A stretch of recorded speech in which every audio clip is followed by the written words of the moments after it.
One morning, when Miffy awoke, she saw that her teddy bear was sick. His arm was dangling by a thread. "Oh dear," said Miffy. "You're looking very bad, little teddy. I'll have to take you to the doctor." "Is there a doctor for teddy bears?" she asked. "Well," said Mother Bunny, "the very best toy doctor is your own Auntie Alice." So straight after breakfast, Miffy carefully wrapped her sick teddy bear in a napkin and placed him in her scooter basket in order to bring him to Auntie Alice.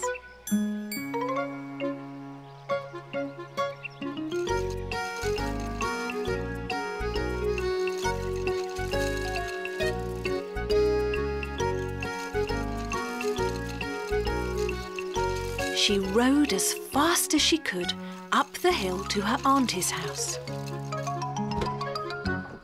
"Will you please look at my teddy bear?" asked Miffy. "Mother said you're the very best toy doctor." "Well," said Auntie Alice, "come in, Miffy dear, and let me examine the patient."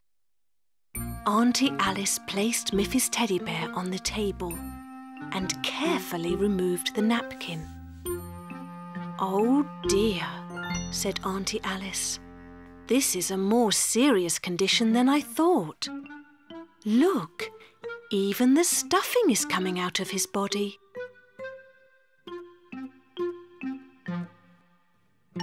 "You've come just in time." "Oh, can you help him?" asked Miffy anxiously. "I think I can," said Auntie Alice. "But he will have to stay in my hospital for one night so that I know he is well again."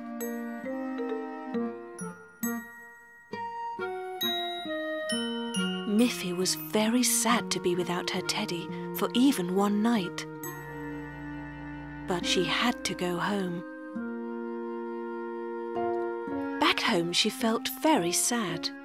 She could hardly eat her dinner. "I don't think I can sleep very well without my teddy bear," she said. "Well, Miffy," said her mother, "I will telephone Auntie Alice and ask her if you can stay with her tonight so you can be close to your teddy."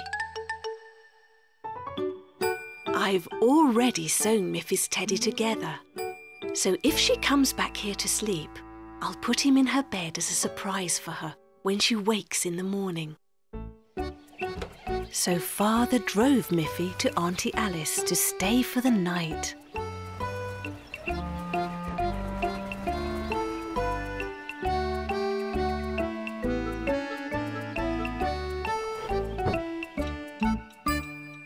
As soon as Miffy was asleep, Auntie Alice carefully tucked the repaired teddy bear under Miffy's blanket.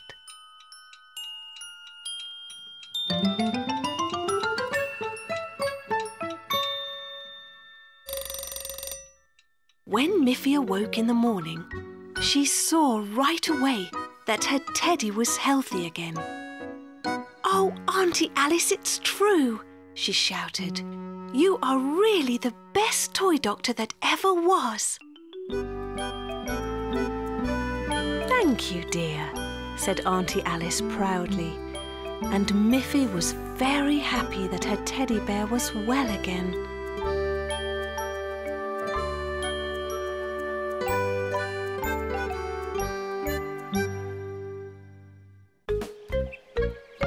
One day, Miffy and her friends were playing with a ball.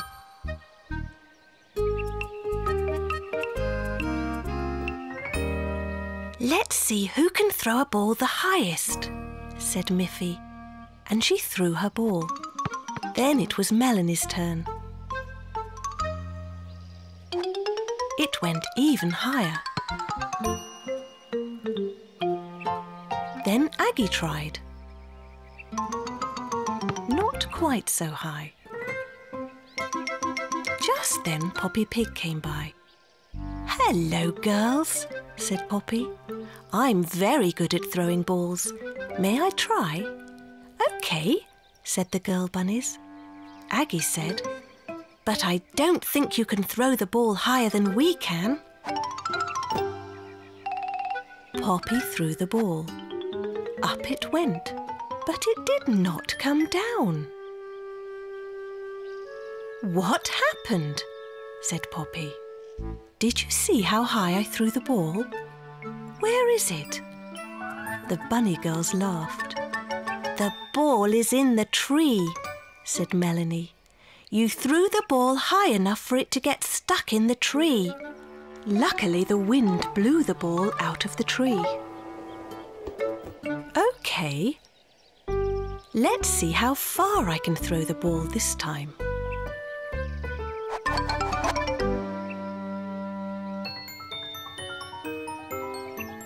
The ball sailed away and splashed into the pond. "Oh dear," said Poppy. "I have lost your ball and I can't swim."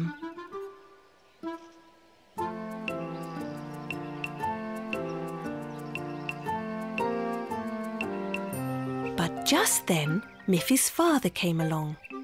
"Don't worry," he said. "I will get your ball out of the pond and then we can have a game to see who can kick the ball the furthest." Father Bunny got in a boat and rowed out to the middle of the pond and took the ball out of the water.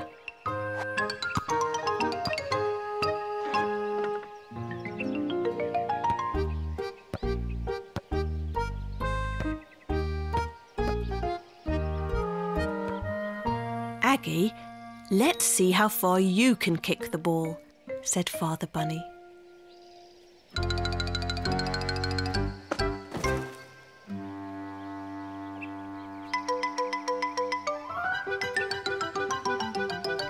Then Melanie tried.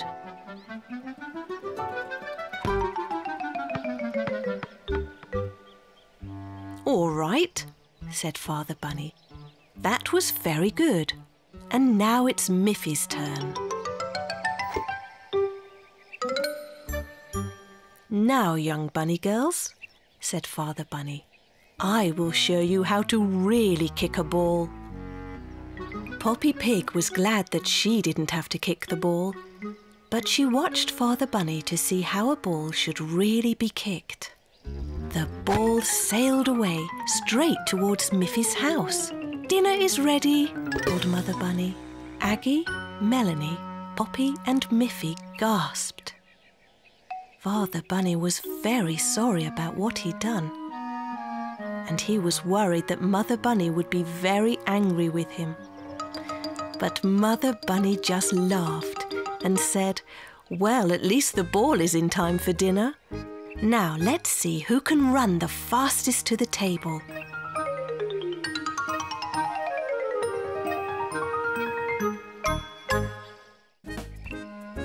It was a beautiful day.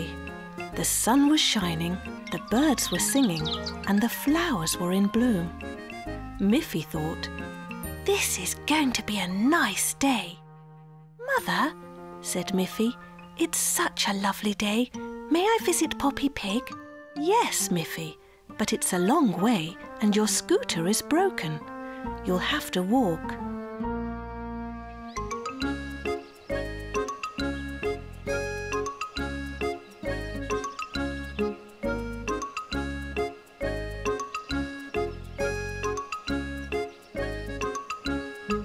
It was a long walk, and Miffy was happy when she reached Poppy's house at last.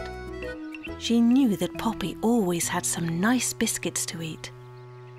When she knocked on the door, she could almost taste those biscuits, but there was no answer, and she looked up and saw a note stuck at the door. Miffy read the note. "I'm off to visit my cousin. Back next week," it said. "Oh, well," thought Miffy, "what else can I do on this lovely day?" She walked all the way back home.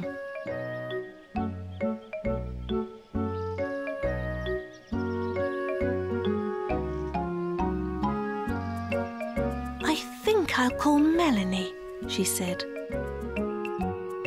Miffy went to the telephone and dialed Melanie's number. Melanie's mother answered the phone. "Can Melanie come out and play with me?" asked Miffy. "Oh, I'm sorry, Miffy dear," said Melanie's mother. "Melanie is in bed with a cold and cannot go outside to play today." "I know," thought Miffy. "I'll get my ball and go and play with Snuffy." So Miffy went to her cupboard and took out her big brightly coloured ball. "Snuffy loves to chase this ball," said Miffy. She ran as fast as she could to where Snuffy lived. "We will have great fun," she thought. But when she got there, Snuffy was lying beside her empty food dish, fast asleep.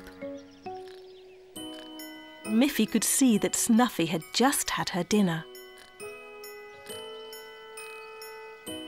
Miffy bounced her ball up and down, but Snuffy only opened one eye, just a little bit, and then closed it again, and stayed fast asleep.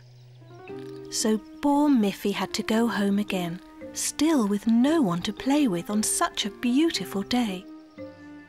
"I'll just have to play by myself," she thought, "but I can still have fun. I'll go and fly my kite." She took out her beautiful kite with the long ribbons. She held onto the string and ran across the meadow. She ran and ran, but the kite just bounced along the ground. There was no wind at all, and the kite could not fly up into the air. Miffy stopped running. "This started off as such a nice day," she thought, "but everything went wrong. I think I'll just go home." At home, Miffy took one of her favourite books from her shelf. "Here is something that never goes wrong," she said. "A good book." Miffy smiled as she read the funny story. "What fun!" she thought. It wasn't such a bad day after all. Every time Miffy passed Poppy Pig's house, she admired the beautiful apple tree in Poppy's front garden. In the autumn, the leaves were golden in colour. In the winter, there were no leaves at all. In the spring, lovely white blossoms covered the entire tree. And in the summer, the tree was full of little green apples. "Oh, Poppy," said Miffy one summer day, "I would love to taste one of your apples." "Not yet, Miffy dear," said Poppy.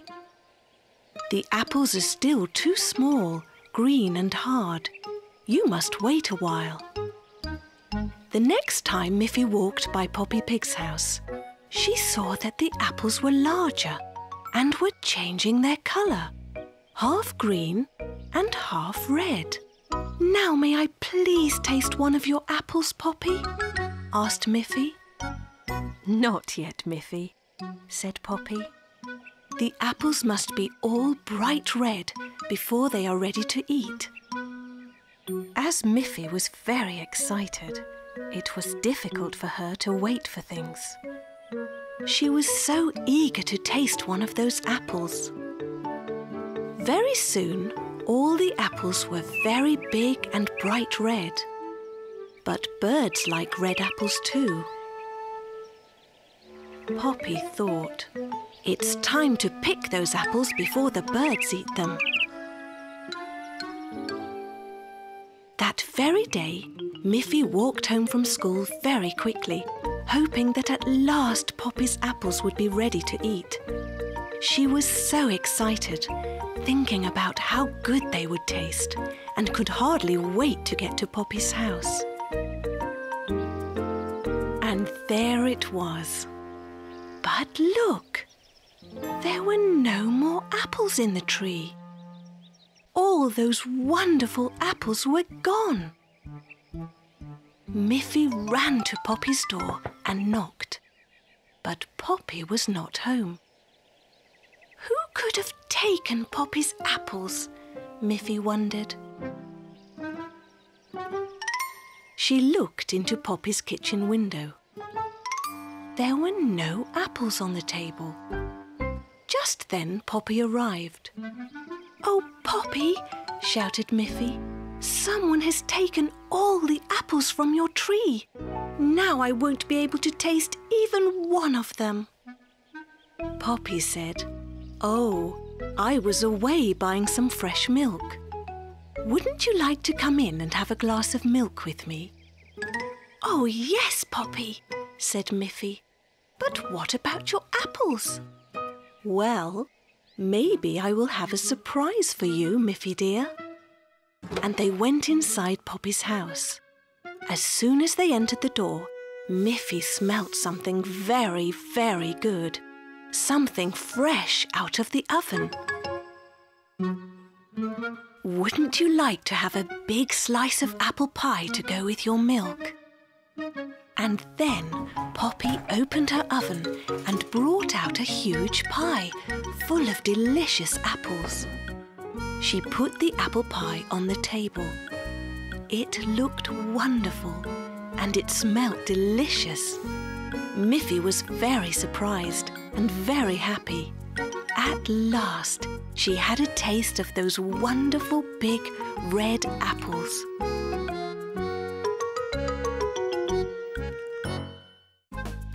Miffy, Melanie and Grunty were invited by Boris and Barbara Bear to a picnic at their home in the forest. The three friends walked very quickly through the woods to get there. They were all very hungry.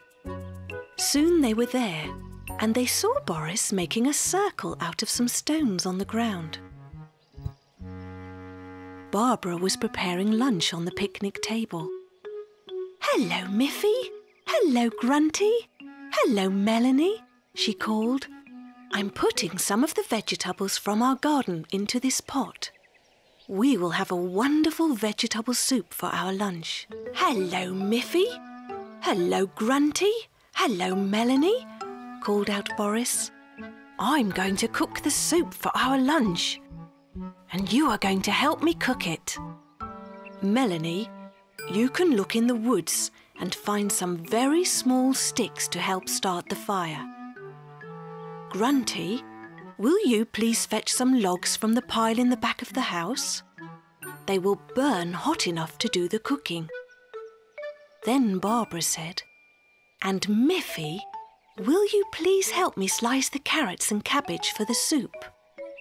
So everyone had a job to do.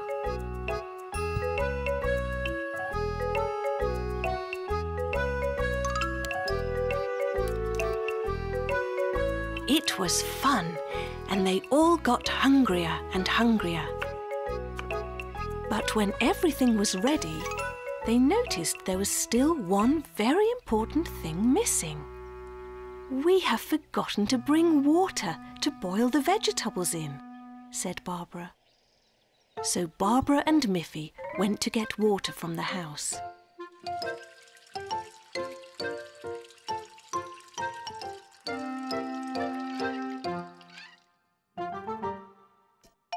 Once they had filled the pot, they carried it outside. They placed the big pot full of water and vegetables over the fire.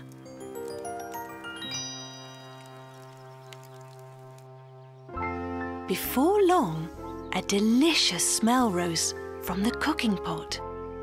And as the soup began to boil, they all noticed an exciting bubbling sound. "That bubbling is just like music!" shouted Miffy.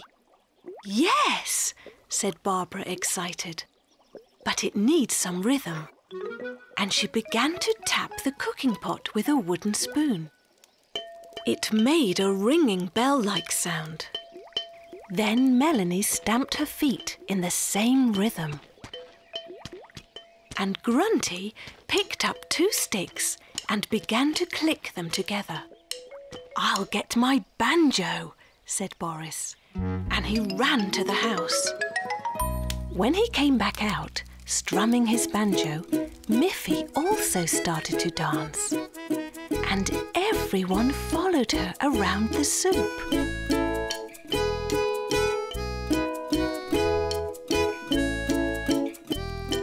Tapping and clicking and strumming and dancing to the music.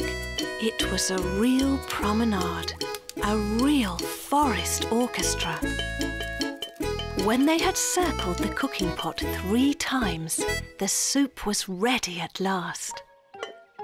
The music and dancing had made them all happy and very hungry. So when Barbara finally passed around their bowls and spoons, they all ate the delicious music soup with extra joy. It never tasted so good.